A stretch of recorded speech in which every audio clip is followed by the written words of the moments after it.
Тимур Николаев, Республика Саха.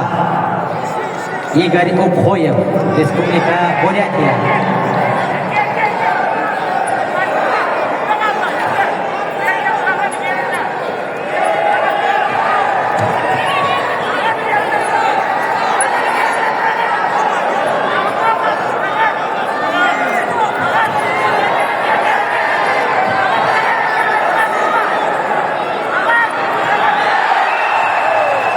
Победу одержал чемпион Республики Саха-Якутия прошлого года, победитель первых всемирных игр по национальным видам спорта в городе Чебоксары Тимур Николаев, чемпион мира, прошлогодний абсолютный чемпион турнира Хамалас Хапсагая.